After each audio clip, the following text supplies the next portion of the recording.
I'm professional investigator Justin Yentes. Here we cut through the noise, dig deep, and uncover what others overlook.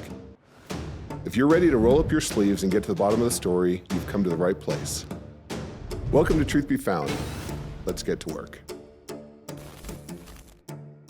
Liz is a mitigation specialist and the author of an upcoming book, The Deserving, which examines how trauma, poverty, systemic failure, and early childhood adversity shape lives long before the criminal justice system ever becomes involved. Through decades of work on capital cases, Liz has helped courts see the full humanity of people facing the harshest of punishments that our country allows. This conversation explores how intergenerational trauma, adverse childhood experiences, and broken social systems collide with a justice system that often prioritizes punishment over understanding.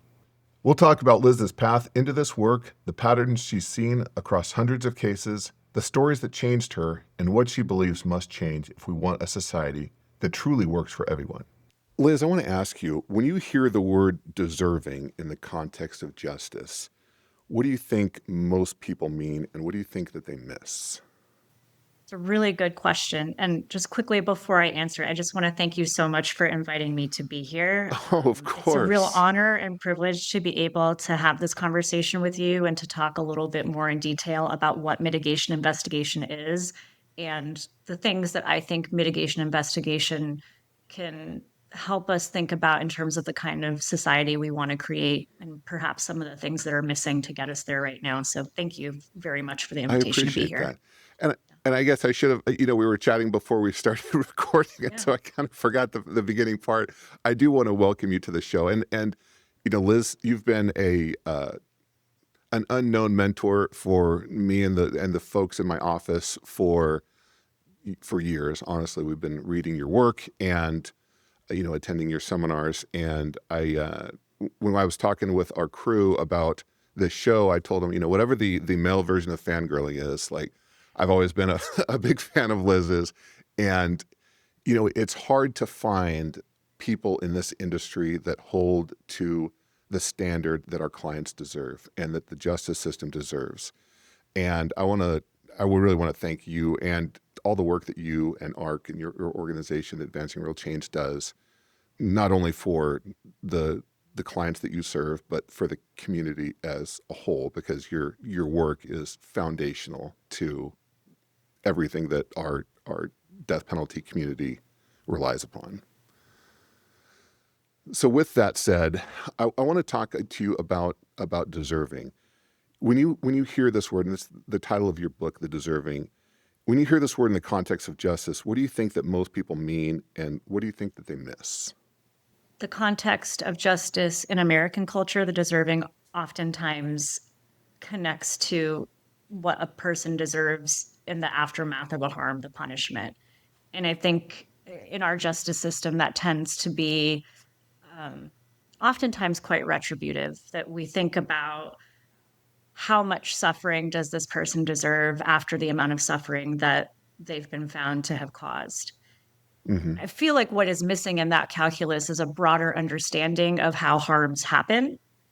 And that's a bit of a point of departure from my book, is I'm asking people to really think about collective responsibility in addition to individual responsibility in terms of how harm happens and what that means for reshaping our understanding about what people deserve in the aftermath of harm.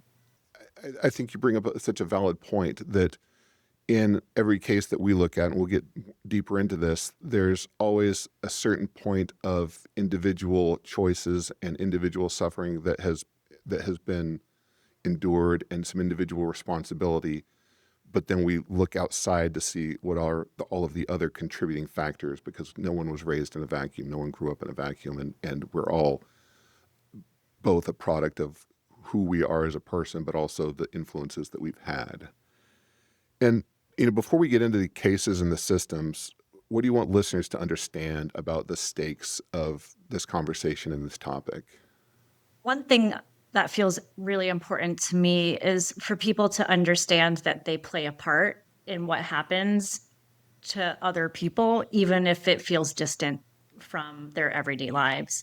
That we make decisions every single day that have the potential to impact the way that other people behave, that impact what individuals have access to, that the things that they may not have access to might really be turning points in an individual life and set them on a path that they can't escape from.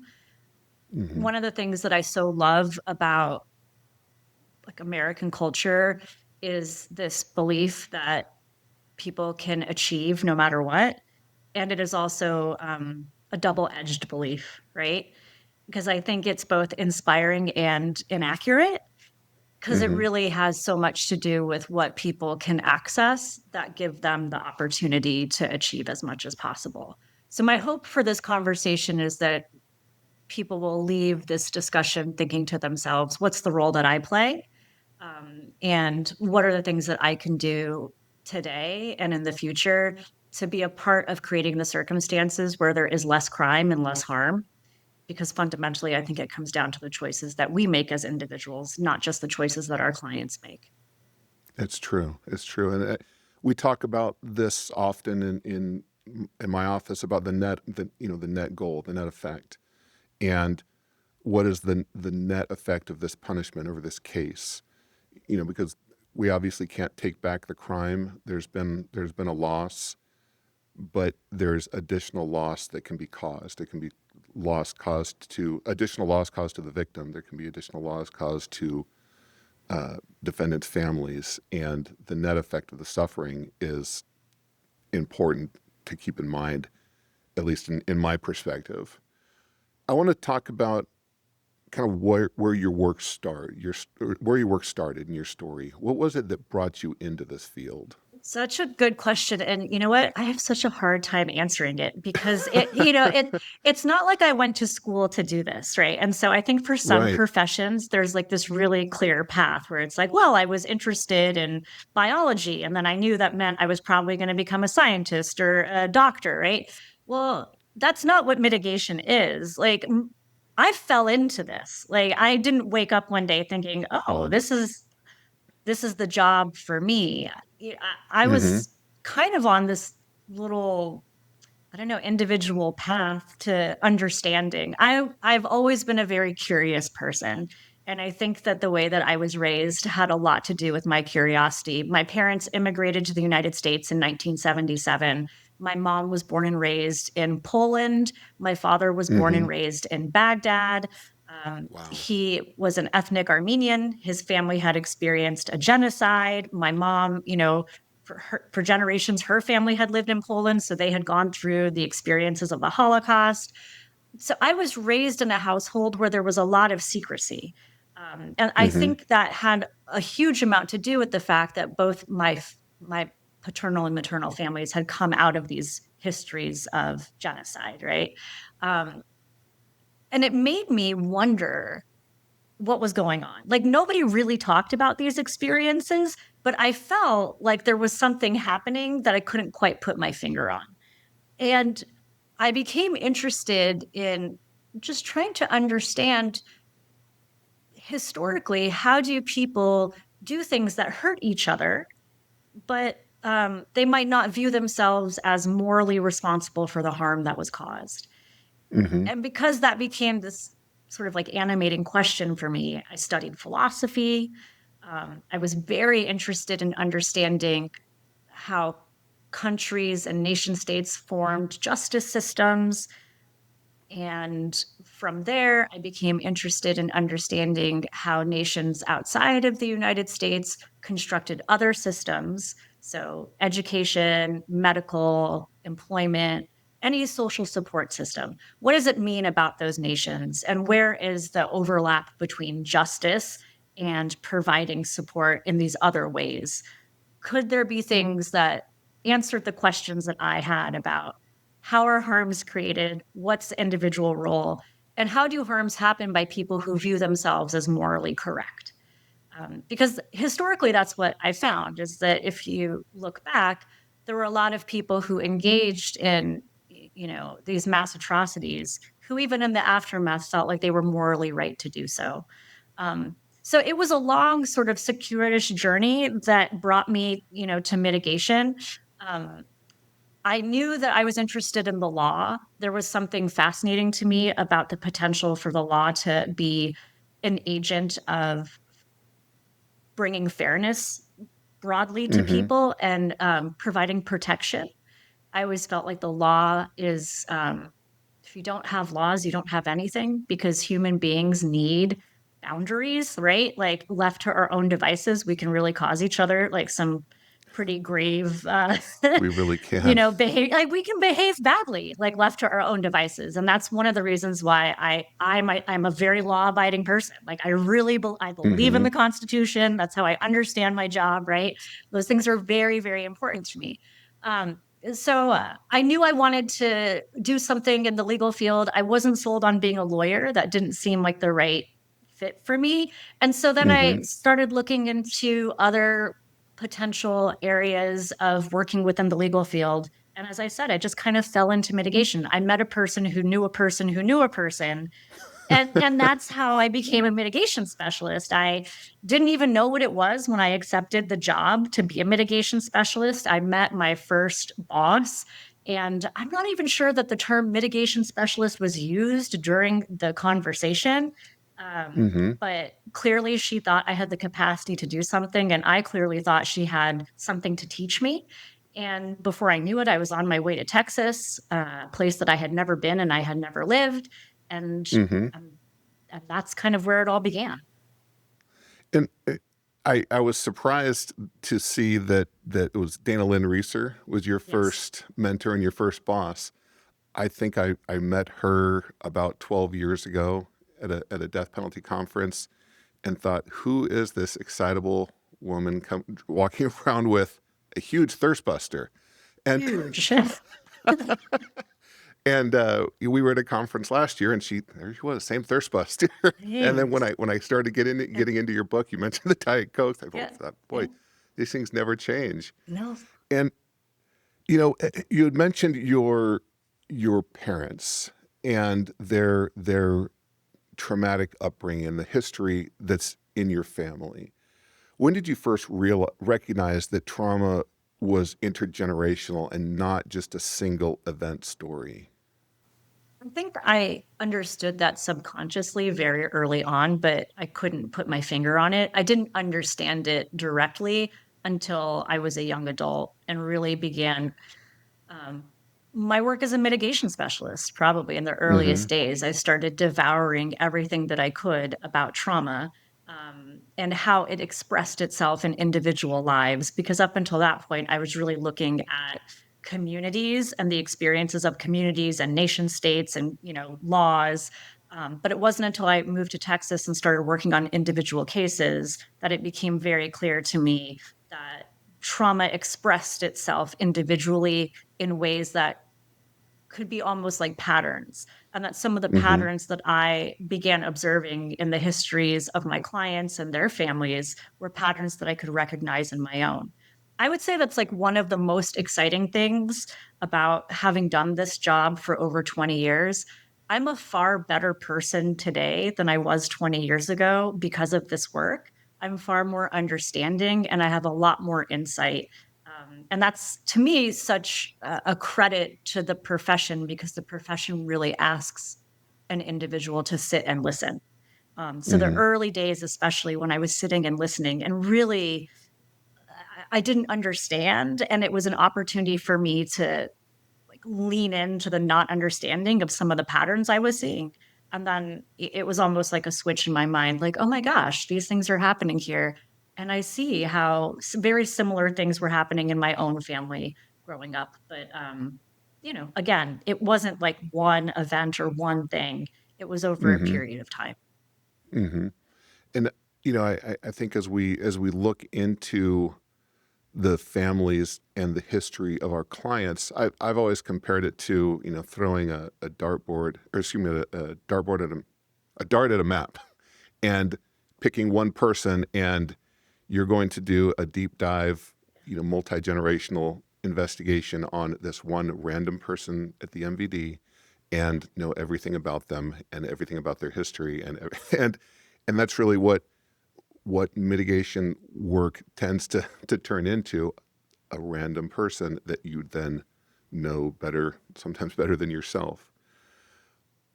When was it that you first realized that the criminal justice system was missing the complete story in the cases that they were taking to trial and these death penalty cases that were moving through the system?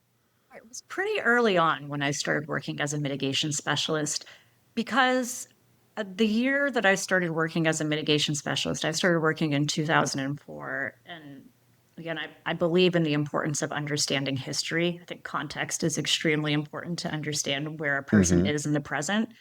So over about 20 years ago, the United States in 2024, I think we had 40 executions that year, and the Wow. majority came out of Texas. So I moved to Texas to do capital defense work at a time when the state was executing somebody at once, like every 10 days, right? Mm-hmm. Um, and because of that, I ended up doing interviews with some people who had served as jurors in cases where people were about to be executed.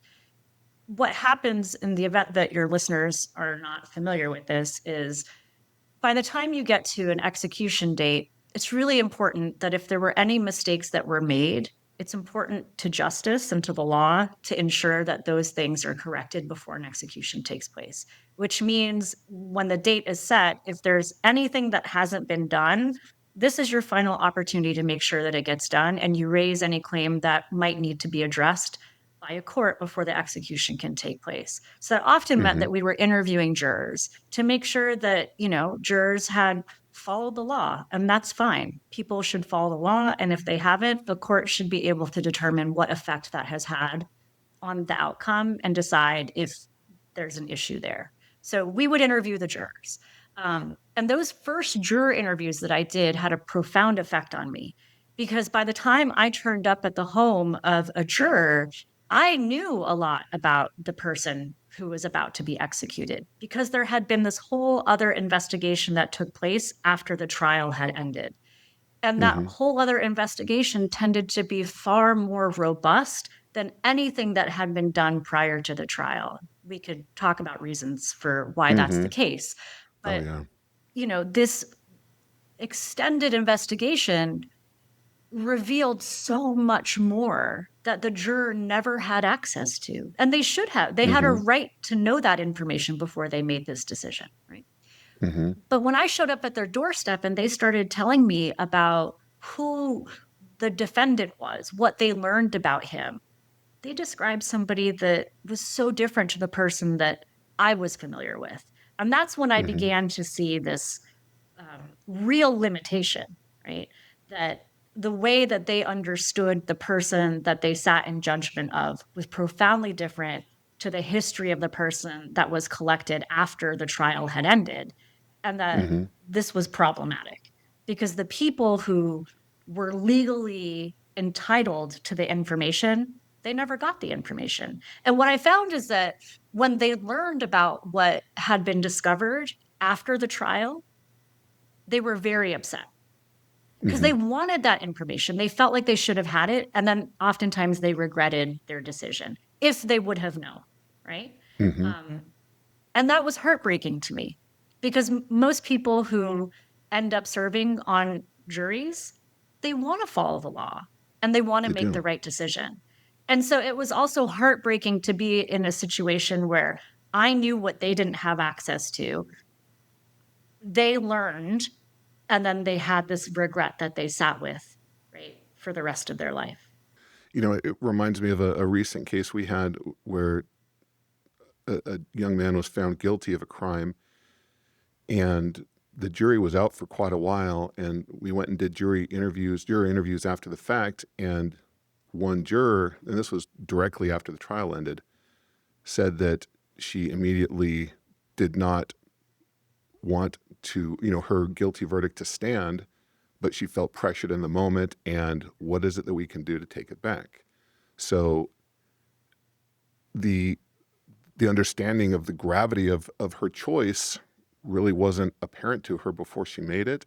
And that man's still sitting in prison for life and was previously facing the death penalty. But there's not a way back. There's not a walk back. And the jurors, I've always felt, don't always get nearly enough information to make the grave and important choice that they're making. And that's comes in multiple for multiple reasons, but mitigation is one of those main points. If we could define what mitigation really is in in plain language, how would you explain to someone who's never understood what capital mitigation is to that person? Yeah, I'm going to do it in two ways. The first way I'm going to do Okay. it is I'm going to tell you the simplest way that the law says it, and then I'm going to tell you in like Lizism, like what I think Mm-hmm. mitigation is. Okay, so the law Okay. basically says that mitigation is anything that's relevant to the character, background, or history of the defendant. And Mm-hmm. that's how broad it can be. It's anything related to the character, background, or history of that defendant. That could be used to determine a different sentence or to mitigate, the possible sentence that the state is seeking to lessen it, right? Mm-hmm. That's what the law says it is. Very, very broad.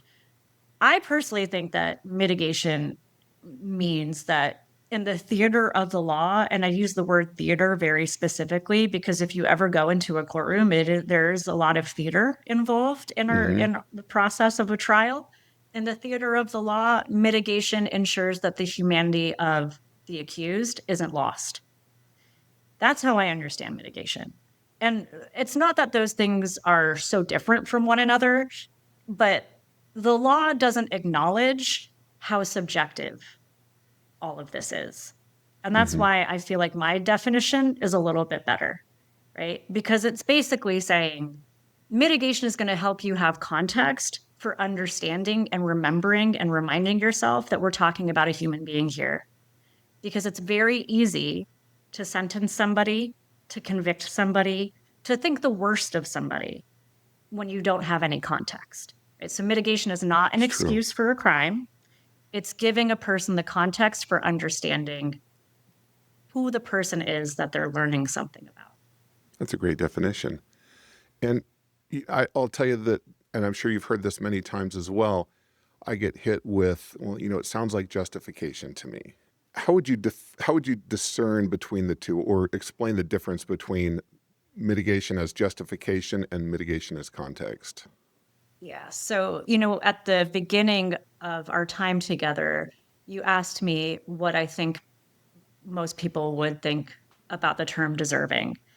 And that, your question just now sort of gets me back there.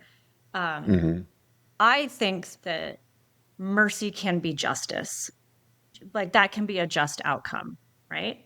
Right. And you don't have to have a reason. Most of the time, you don't have a reason to extend mercy. Mercy isn't something that is earned, mercy is Mm-hmm. given. And it's oftentimes given to the people who are least deserving, right? Our system has always had the ability to extend mercy because we have a system of laws and a system of justice that acknowledges that individuals can't oftentimes be held solely responsible if there have been factors that have caused them to behave in certain ways that they didn't choose for themselves. Right. And so the question that I began early on in my book asking is what role do we play in creating the circumstances that create our clients, right? Um, and that to me is why the context matters and it's not an excuse. And because it acknowledges that this person wasn't born planning to kill somebody. I have never met a Exactly. baby that has been born ready to kill. Okay. Mm-hmm. And if we all agree that we've never met a baby who's going to do that, what happened? That's the question that I Something. ask, right? How Right. did we get here? And so if you think that it is an excuse, then I think you're a person who's oftentimes going to believe that deserving means just desserts. It means eye for an eye. But Mm-hmm. if you have a broader understanding of what justice is, and I hope that most people do, then I think you can understand that mitigation is necessary context to really determine who is most deserving of what in the aftermath of a harm. Right. I appreciate that. I spent some time in the past year reading Brian Stevenson's book a couple of times, in fact, Yeah. and started recommending it out and then doing kind of a deep dive study on justice, mercy, and grace. Mm-hmm. And I feel like those concepts are so important to understand as someone providing this context for the jury, and for the jury to understand what holistic justice really does look like, and how granting someone grace and mercy can be in the trajectory and the end goal of greater justice. And you bring up something very, very important, that no baby starts out, wanting to kill someone. I was interviewed the other day about one of my clients, and when she was a little girl, she talked about this fairy tale land that she made, and she named all of the streets after different candies, and one was Candy Cane Lane, and one was Lollipop Street, and that little girl was then charged with a capital crime, but at one point she was just this little girl making up, you know, cute little street names out of her candies from Halloween. And so there is often a disconnect between what a little child is experiencing and what they grew up with, and then where they end up. And one area I ended up taking the ACE test the other day for one of our experts. Could you walk through what the ACE exam is and how that kind of brings to light at least some of the trauma that our clients often experience? Absolutely. So the it stands for Adverse Childhood Experiences. It was really groundbreaking research project that started around the 1990s. And it followed a number of individuals who were affiliated with Kaiser Permanente out in California. It's a Mm-hmm. medical known for insurance and providing medical care. And what it started off as was there was a doctor who was running a clinic for individuals who were clinically obese. And he had an extraordinary success rate of being able to help individuals lose weight. But the rate of retention for people in the program was very, very low. And this was confusing to him. So he went back through the files that he had of program participants. Um, and he didn't find any answers there, but what struck him was that he needed to then bring people in for interviews and to ask them some questions to see if he could understand what was going on. The other thing that he Mm-hmm. noted when he was going through the records was that when people left the program, they didn't gain the weight back slowly. They gained it back very fast, which was also interesting to him. He didn't really have an Mm-hmm. explanation for it. So during the course of one of these interviews, he's having an exchange with a former participant, and he mistakenly said, "How old were you when you first had sex?" And she responded, I think it was like she was 12. And he repeated the question because he didn't think that she heard it right, even though it was the wrong question. And she said, "No, it was when I was 12. It was my father." And it Mm-hmm. was like this aha moment for him where he hadn't really thought about how experiences of trauma or harm might actually have an impact on people's physical health. Like that was a brand new thought. Um, and that's where the ACE studies derive. So he and a series of research partners begin this qualitative study where they ask people 8 to 10 questions. And these Mm-hmm. questions are things like, have you had an experience of sexual abuse? Is somebody in your household incarcerated? Have you witnessed domestic violence? And so it's a lot to do with internal family systems, I would say, experiences within a Mm-hmm. household or things that might impact a person later on in life. Obviously, it's a pretty short list. So there are a Mm-hmm. lot of limitations, right? And in my book, I talk about one of those limitations being it doesn't account for any of the institutional harms that I know Right. our clients have experienced. And again, we can talk about that. But what they find is that the more ACEs a person has experienced, so most of us will experience one or two. It's very common. Mm-hmm. Um, but once you get to like 4, 5, 6 experiences that you've had before the age of 18, there's what they call a dose response. The more ACEs you have, the more likely your chances are of having negative health outcomes. And this includes things like mental health. People who have experienced more of these adverse childhood experiences early in life are more likely to develop schizophrenia, hallucinations, delusions. So, serious mental illness is linked to higher numbers of ACEs. Other things like early death. So, the researchers were stunned to find that people who had experienced more early life adversity died earlier from heart disease, from Mm-hmm. strokes, from hypertension. So, trauma, they were discovering, had an impact on behavior. It had an impact on mental health, on physical health, on lifespan, and also on interactions with the criminal legal system. People who had more ACEs were more likely to be arrested, more likely to commit crime. And so it just began this huge research enterprise that continues to this day. There are people who still, study the ACEs, conduct ACE studies, continue to generate data, and they continue to find that early life traumatic experiences has a profound effect on long-term outcomes. Oh, 100%. One of the examples that I often use is a good friend of mine, Angel. In fact, he was on our show last week, and he ended up in prison. And he and I grew up about, I don't know, 20 minutes from each other. He's about 6 months older than I am. We knew some of the same people from high school and whatnot. He ended up in prison. I did not. And when you take a look back at our history and our scores and what he endured and what he lived through from birth to age 17 and what I lived through, it's clear why he went on one trajectory and I went on another. It's not right. As we're now in our 40s and he's out and turns his life around. We're able to discuss these things, but looking at our upbringing, it was just night and day. And could you explain what you've seen in your clients that when you find out that as children they never felt really safety at home, at school, anywhere?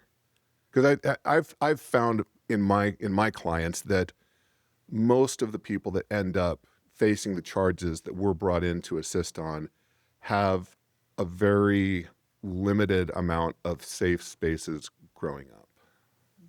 Is that your experience? It is absolutely my experience. And there are two things that I want to say. I hope I remember them both. Like the first is that I think our language can flatten the experience of what it is like for folks who have a number of adverse childhood events early on Mm-hmm. in life. Because my clients, it's not just that they have a parent who's incarcerated, it's not just that they have witnessed domestic violence. It's the nature of these experiences and this, I would say, like a trickle down effect from those experiences being layered on top of the fact that they're in communities where total disinvestment has taken place. So the police Mm-hmm. won't even go to these places. Emergency services won't go. Some of these neighborhoods don't have like connected sewer lines. And this is in America. I've been to Mm-hmm. places where you can't call 911. They're not coming, right? Out in the Mm-hmm. holler in Kentucky, there's no street sign. Like these are Wow. communities that are totally isolated, right? That you wouldn't even know where to go if somebody didn't show you where it was. Mm-hmm. Um, it's violence. It's every day. It never stops. If a person has served time in the military, right? I want that person to think to themselves, what does it feel like when I know something's about to happen? Or if you haven't had that experience, if you've experienced a harm in your life, and you just think about it for a second, you can immediately feel your heart start to race.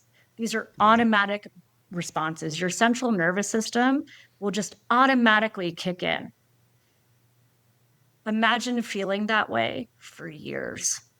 Right. All the Right? time. Like, I mean, Hmm. your body never rests. And even that feels like it flattens the experience of what I'm saying. Children need Hmm. an opportunity to decompress. Right? Their brains Exactly. are developing, like the neural pathways are developing. And if that brain never has a chance to just know ease, right? To not have a heart racing, to not have that cortisol just flooding it, it's going to be really challenging as an adult to know how to regulate because regulation becomes automatic. Hmm. That's what happens. So a lot of times people will say, well, your client had a choice. He was 35. He wasn't the 5-year-old who was getting beaten. Yes and no. Yes, he is a grown person. Yes, he understands the difference between right and wrong. But his heart rate, his automatic responses, that is still the 5-year-old. Like, that's going to Oh yeah. happen automatically. This is not a matter of like a Chinese buffet choice. Nobody is sitting Hmm. there being like, well, I'm going to choose to, like, it happens in a nanosecond. Hmm. And that's the way that it follows. And that's one of the reasons why I think it is a very limited point of departure when we think about what people deserve for punishment. If all we're doing is thinking about you're a grown up, you know right from wrong, and you committed a crime.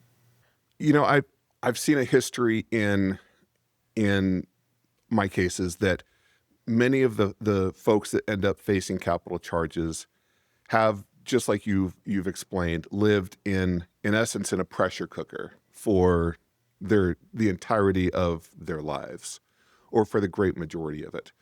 And when you combine, it might be easy to say, to put a check mark by this one ace question that you've seen domestic violence at home. But like you said, you have to dig deeper. What does that mean? Does that mean that you saw your dad get slapped once by your mom when she got angry? Or does that mean you saw someone tortured on a daily basis, or you yourself were tortured on a daily basis from the age of 3 to the age of 15? Because I'm sure you've seen both. And it's easy to write off, well, I've seen domestic violence. I saw, an argument between my parents once, and not understand the full context of what someone else has actually gone through. And that's where I've seen the value in thorough mitigation investigation, because you're able to tell those stories and unpack the life experiences beyond a simple score on a test. Following that, I want to talk about a few of the people in your book, and I assume you've changed the names and whatnot, and but you can remember who relates to who. We're about to Um, find out. right. um, with Edward, that one ring a bell? Okay. When you think about Edward, what were the clearest missed chances to intervene in Edward's life The to one you? that comes to mind for me immediately has more to do, well, I mean, obviously it's his life, but it really has to do with his mother, Maria. I think about the And fact, and could you break down kind of Edward's backstory for us with absolutely, Maria? Because his absolutely. was his was impactful. Yeah, absolutely. So Edward was one of the very first people that I met when I started working as a mitigation specialist. And he and I are about 2 years apart. So I started working as a mitigation specialist when I was 23 years old. I was a baby. Wow. I had a degree in philosophy and in social policy. I had never been Mm, inside of a prison. I had no experiences of, like studying mental health or trauma. When I say like I was a baby, I was also just hmm. really naive, in terms of the subject matter, right? Like this wasn't Right. something that I had really prepared for in any like direct way, like a lot of people who have degrees in social work or psychology or sociology would have. Hmm. So we meet, we're in our 20s, and he's really chatty. Mm-hmm. In a way that like I was like, well, like here we go, like, we're just gonna hang out. You know what I mean? He felt like a person that I could just chop it up with, and we could Mm-hmm. be friends, right? Um, he was born and raised in Texas. His mom, like my mom, had immigrated to the United States. Unlike my parents, his mom came undocumented. She Mm-hmm. had her own really extensive trauma history that I didn't learn about until years, essentially the fullness of it, until years having worked on his case. But she had to leave where she was when she was a teenager. Mm-hmm. And she did. She got into a tire and she crossed over to Laredo, like in a tire. She couldn't swim, Mm-hmm. right? She thought she was going to die, but that was how desperate she was. She had to get out of there. She comes to Texas, and within a few months, she gets pregnant. And this pregnancy is Edward.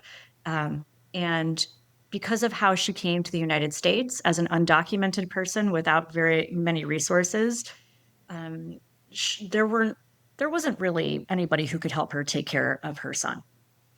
Mm-hmm. She worked extremely hard. Maria, like many parents of my clients, some of the most hardworking people I have ever met, like had whatever job she could find, cleaning, cooking, you name it, she did it. And it didn't matter if it was 12, 14, 16 hours a day. She was going to make sure there was a roof over her head and that she had enough to provide for her and for Edward. If you imagine having a person who is working that much with no additional support, Mm-hmm. that's the moment where I feel like, gosh, things really could have been different. She had nobody to leave Edward with. And the apartment complex where she lived in Texas included many people who were similar to her. They were also undocumented, they were also working all the time. And so there wasn't a neighbor she could go to and say, could you come and watch him for a few hours? She couldn't take him to work because that wasn't possible. She'd probably lose a job if she even asked. Um, Right. so, her solution there was to keep him chained to a bed so he wouldn't Mm-hmm. crawl away or hurt himself. She would leave him chained to a bed for 12, 14 hours. She'd put little bowls out so he could have something, some food and a bottle, right? But there was nobody to pick him up or to change him. There was nobody to put him to sleep or sing him a lullaby. Um, I think about that all the time. I think Mm-hmm. about what a brain of a baby is doing at that point. Just the need to feel touch. Like, and that she is out in the world doing everything she can to provide for him. Mm-hmm. Um, that to me feels like a very immediate problem that like could have like if there would have been a place where she could have dropped him off, I feel like he wouldn't we I would have never known him. Yeah. The image of this little child chained to a bed, it's one that I shared at a dinner party last night. We had some folks that were asking me about my work and how can you work in the death penalty, and I'm sure you've you've had that question All the many time. Yeah. times. And I'd been reading your book, and that story was fresh on my mind, and so it was such a relatable story. And that wasn't something that Edward even probably remembered. She had How no how memory do of you go it. about how did you obtain that story outside of Edward's memory? You know, it's so fascinating to me because the law says that our clients are entitled to have their mitigation presented. And because the Right. law also says that mitigation can be anything related to the history, background, or character of the individual in question, it means that the law is saying it's limitless.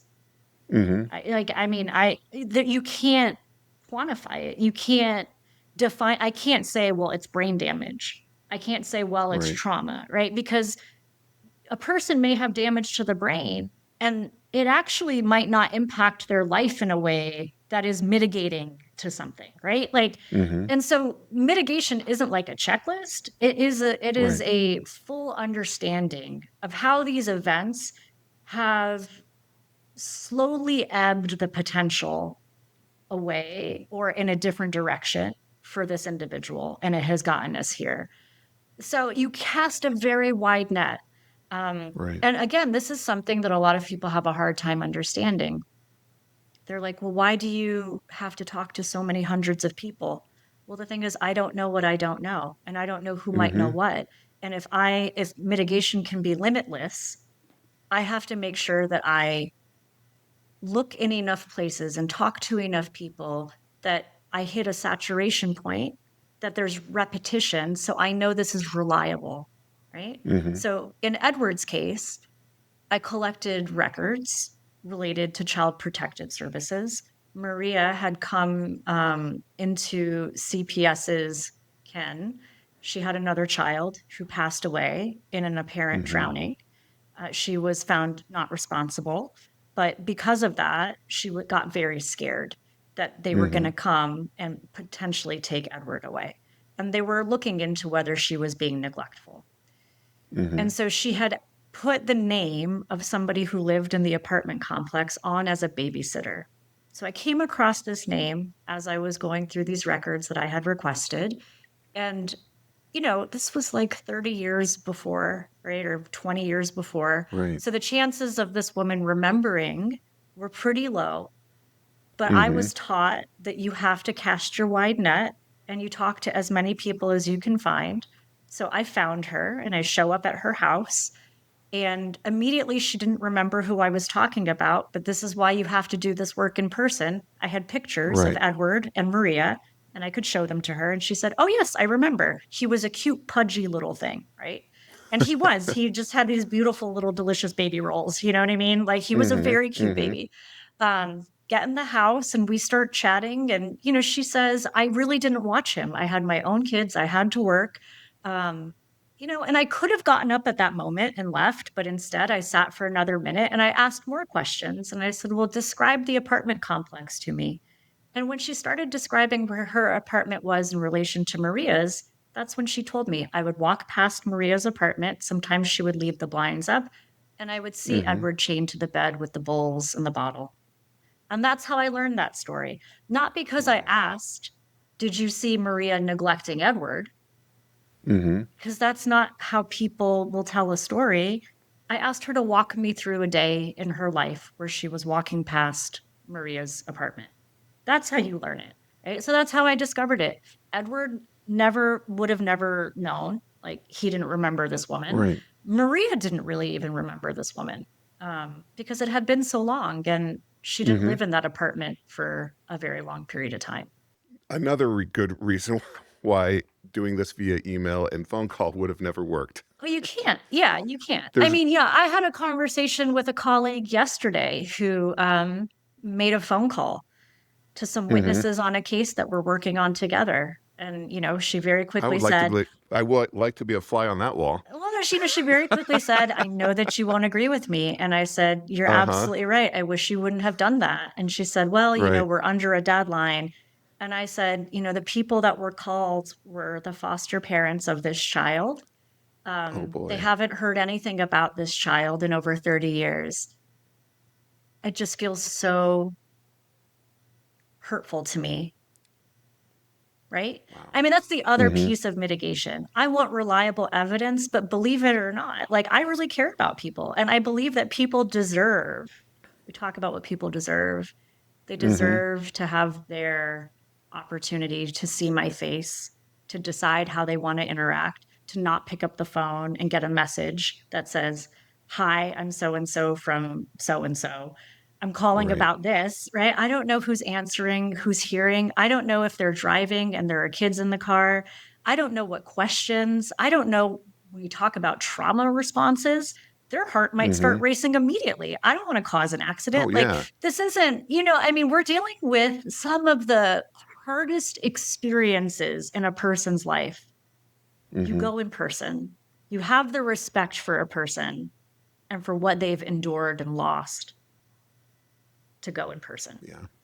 I agree. I agree. And I know when before you put out your law review article, I think it's called "Put Down the Damn Phone" or something Oh, along that those was lines. Sean O'Brien. I But wish I would have written that, oh, but yeah, that one okay. wasn't mine.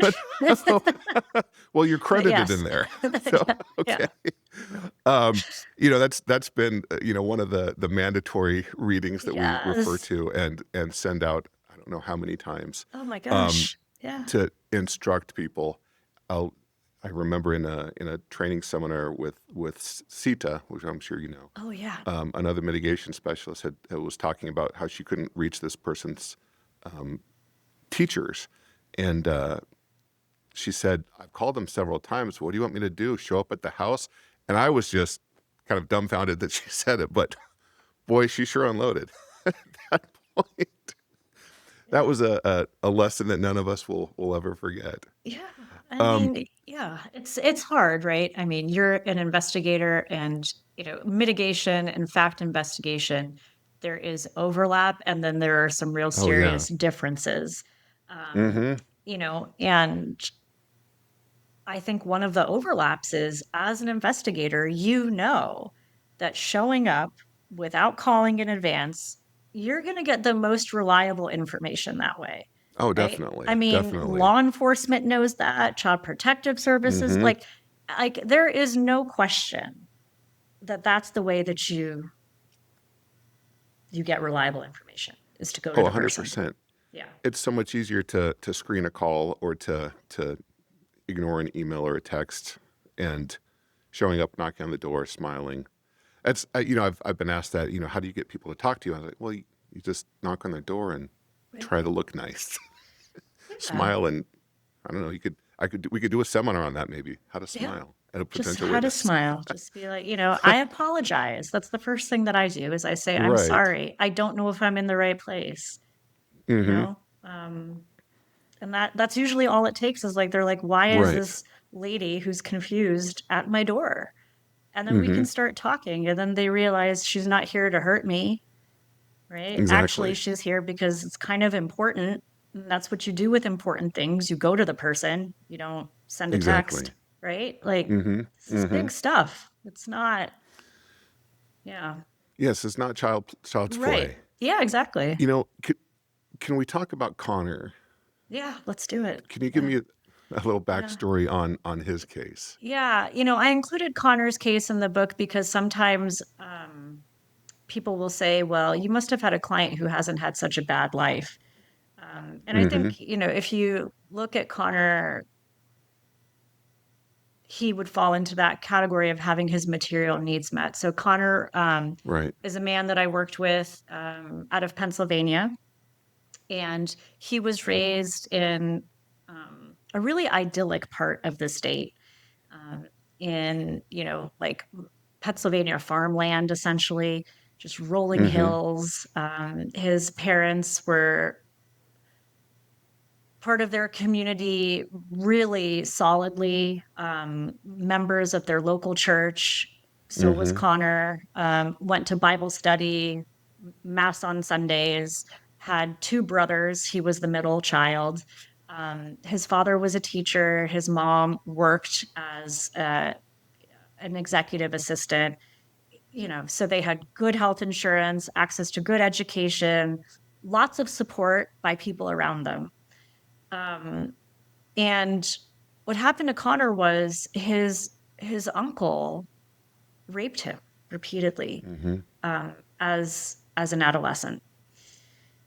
And Connor really struggled with how to tell his parents that this had happened. This was his mother's brother.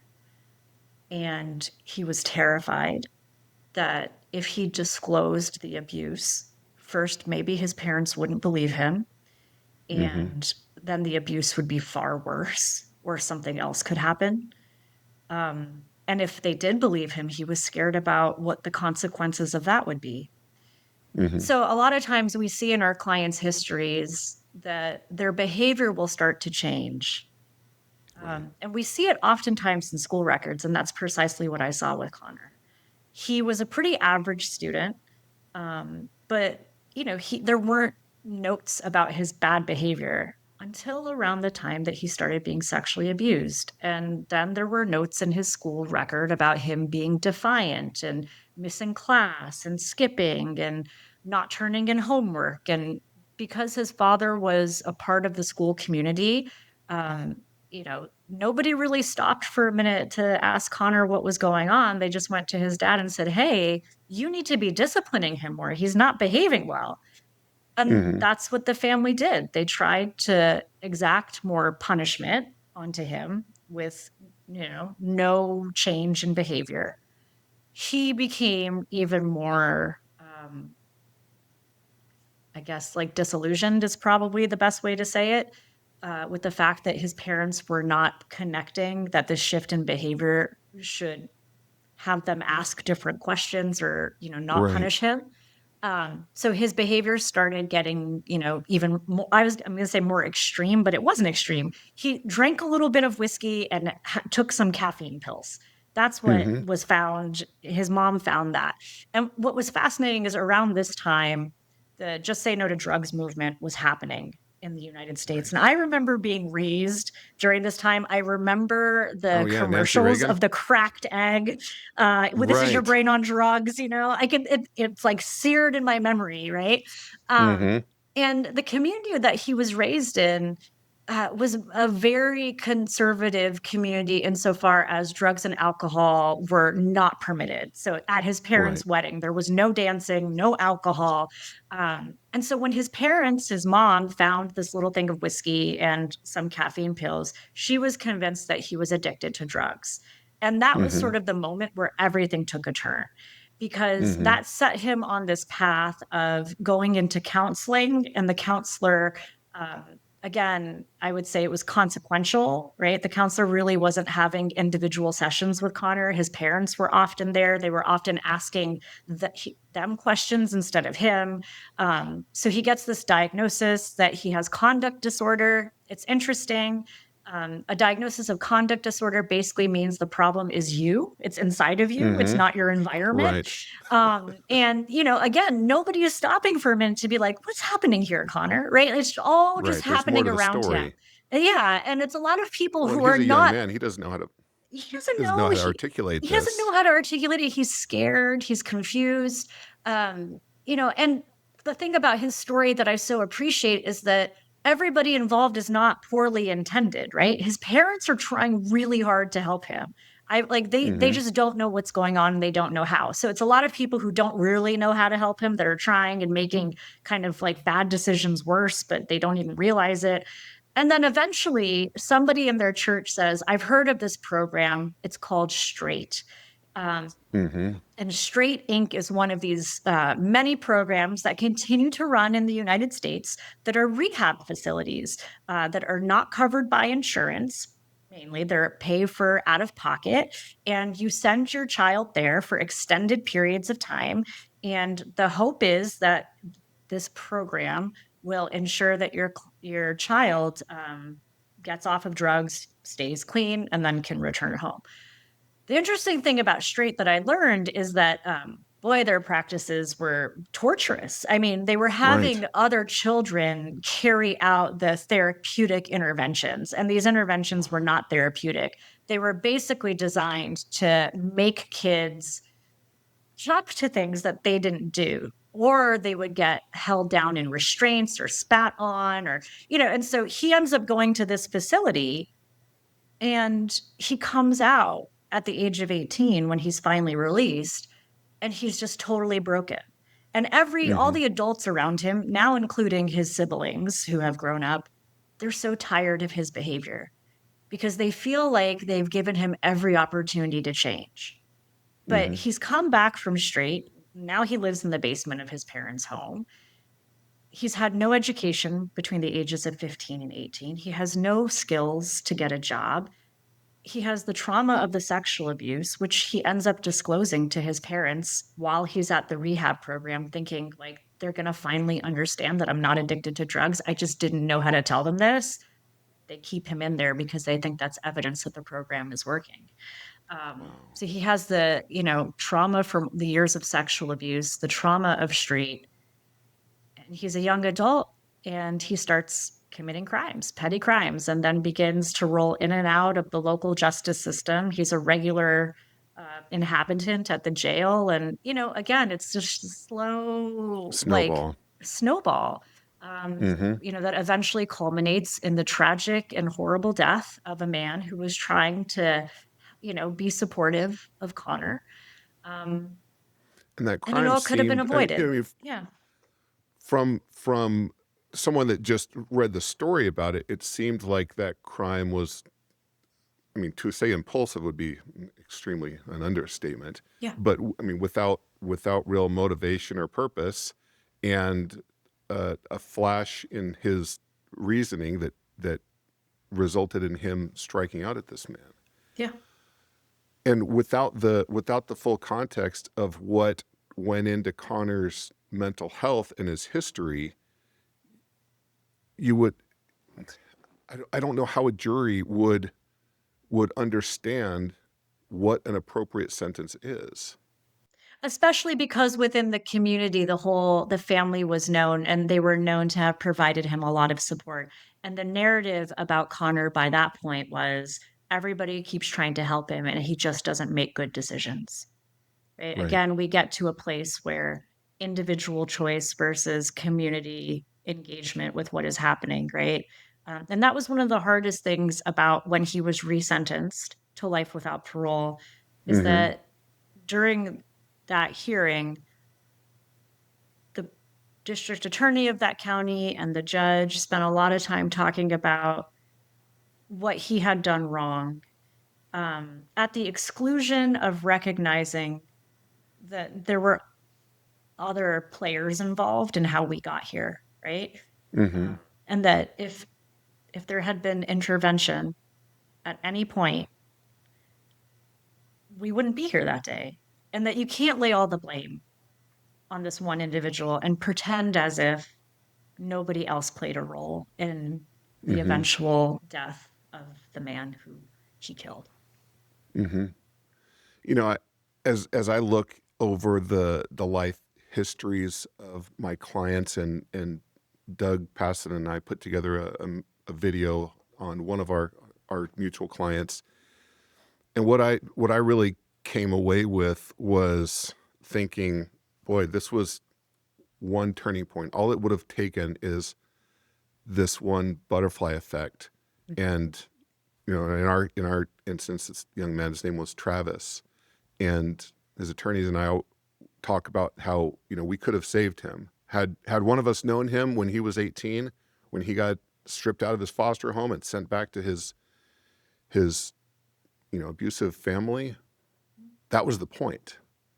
And had anyone stepped in or fought at that one day, all of this tragedy would be gone. Yeah. We wouldn't have the deaths that occurred, and the trials, and the just this ongoing human tragedy, because someone could have stepped in and saved that boy at that moment. Yeah. I'm sure that's weighs on you, as it does probably on all of us that work in this industry, when we see these areas where trajectory could have been changed.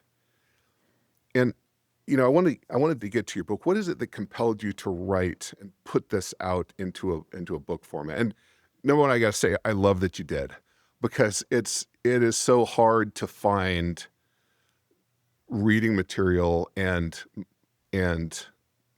good sources of information that show the importance of bringing humanity to the undeserving, or now we say the undeserving, or to the marginalized, or those in the court system. And I think your book does it just beautifully. What was it that motivated you to put this down on paper? Um, Frustration, probably. And I get that. just a deep concern about where I feel like we've gotten to culturally. One of the things that I've learned is that it becomes very easy to hurt people when you do not see them as the same as yourself.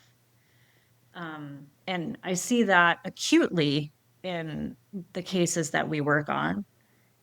And I see it, and I saw it less acutely, but on the horizon, I would say 5 years ago was when it was really Mm-hmm. starting to weigh on me. And unfortunately, I don't think that we're shifting off of that path right now. Mm-hmm. The language, the rhetoric. I was listening to a podcast this morning that was talking about, the ACA subsidies that are going to be lost.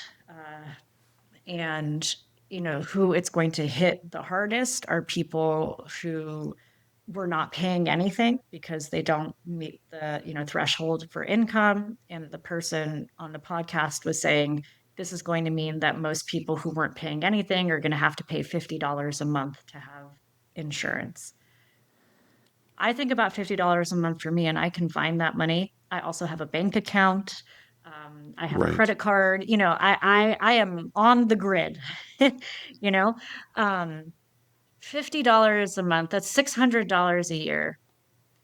One of my future clients, that's what it would have cost for them to not be my client. $600 a year, right? Mm-hmm. I think about how much money we spend on the back end to make sure that people are executed. I'm sure most people don't know the names of 3 people who have been executed this year, right? And we're Oh, spending millions of dollars. So $600 to make sure that a child could get the health care that they need, hopefully prevent them from becoming my client, right?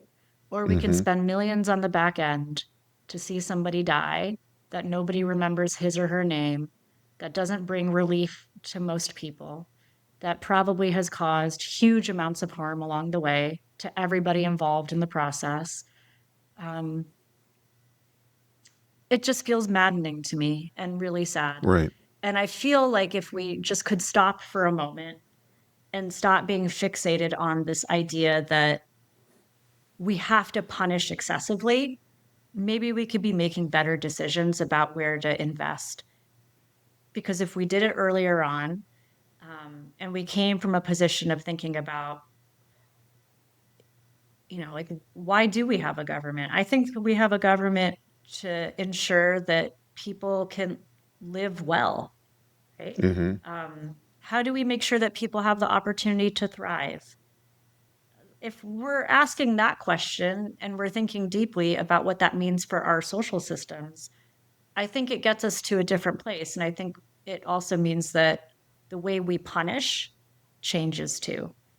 So Mm-hmm. that's why I started writing the book. And that's what it means to me. Um, it's not really a book about the death penalty. I hope people who pick it up will see it more as a mirror that they can engage with and ask themselves questions about who they are, the kind of person they want to be to the members of their community, and what sort of life do we want to have for our children. Because I think it's really unfair that my kids get to have the life that they do and other kids don't. Right. I I don't know when the word holistic became such a bad word in in Yeah, some yeah. situations. And I remember back, I guess it was about 20 years ago, there was a discussion about holistic immigration reform or comprehensive immigration reform. And, when we're looking at preparing these systems and these processes to mitigate crime and to punish offenders and to protect the public, if we're not comprehensive in our approach, we, by definition, are missing so much of the picture. And that's why I hope that so many people, all of our listeners, read your book and study it and understand the humanity that you're showing to your clients. And I I want to ask you, you know, what in your let me rephrase this.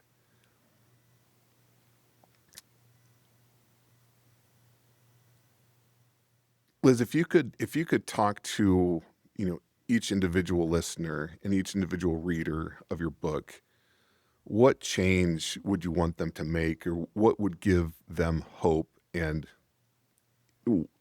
show them how they can individually act to be more responsible in our society, specifically when it comes to the humanity that you're showing to these deserving folks.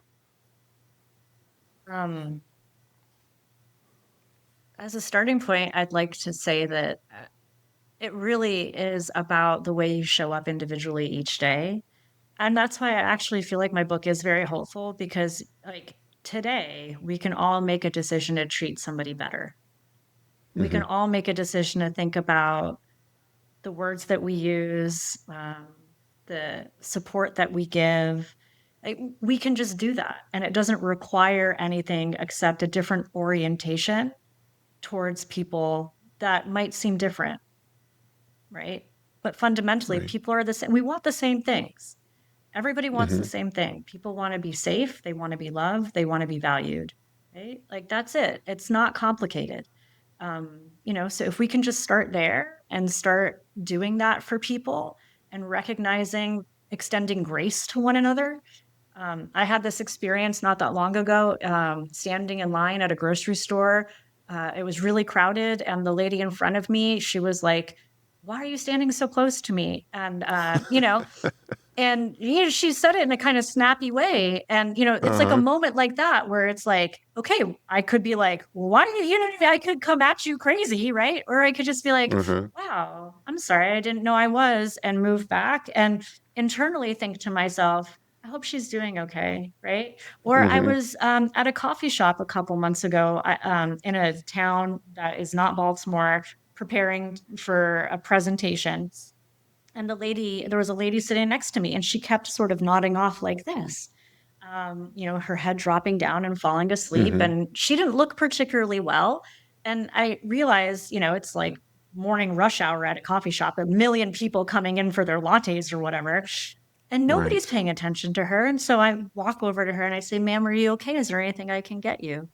She was like, "Oh, no, I take medication. It just makes me sleepy." And I was like, "Okay, well, if you need anything," right? Like, can we just do things like that where we're not ignoring somebody who could be in Mm-hmm. distress? Like, we can't be bothered with her. She's there. We see her. This is what I mean. Like, can we just start with the way that we are, right? And can we just acknowledge that human beings deserve to be treated like people? And we can just do that. And it doesn't cost us anything and it's not hard. Just be kind, like that as a starting point, right? And then there are deeper questions that I hope that the Mm-hmm. book prompts when we think about, what are the kinds of policies that we want to support? What does it mean when we see policymakers pushing forward policies that are really not in the interest of public safety? But a lot of the Mm-hmm. language around why this policy is happening has to do with public safety.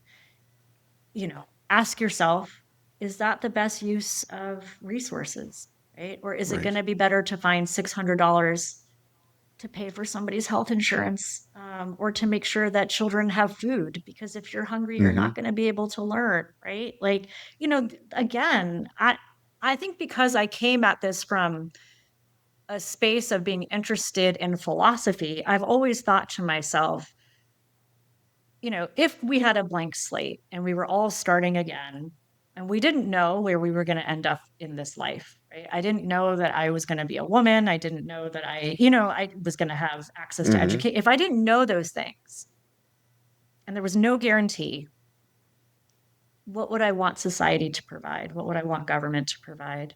Well, I'd want to make sure Mm-hmm. that I could get an education and there was a way to afford food and there was a way to have reliable, safe housing. Like, those are some things, right? Right. I don't think on my Right. bucket list would be the death penalty, right? No. Right. I No. mean, that's the point, right? At But we're all. investing so heavily on making sure that we keep people in prison and that we do it in a way that damages their souls, Mm-hmm. right? It's true. It's true. And it's always a fascinating conversation to have, but I want folks to go through your book and read the stories because those are the ones that impacted me and that I think show the humanity that even those that are charged with heinous crimes have. Yeah. So Liz, I want to thank you for being on today. I want to thank you for sharing and for your leadership and guidance in this industry. It's really an inspiration, and it's a benefit to us all. It was Thank you wonderful so to be much. with you. Thank you so much for inviting me. I really appreciate it. Thank you. Today's conversation challenges a lot of what we're taught to believe about responsibility, success, punishment, and worth. Mitigation work in Liz's book asks us to confront how deeply our systems are shaped by who we choose to care for and who we decide isn't worth the investment. If this episode unsettled you, that's not a failure. It's an invitation to question what you've been told, to reconsider who you see as deserving, and to imagine what might change if care, not condemnation, was the foundation. If you want to continue the conversation, please comment below. I read the messages. I want to hear what challenges you the most. Liz's book, The Deserving, comes out on Amazon on January 20th and is tagged in the show notes below. I'm Justin Yentes, and this is Truth Be Found. Thank you for tuning in to Truth Be Found. The hunt for answers never stops, and neither do we. Don't forget to subscribe and follow us online to stay in the loop. Remember, truth has a way of coming to light. Until next time, keep your head up and your eyes sharp.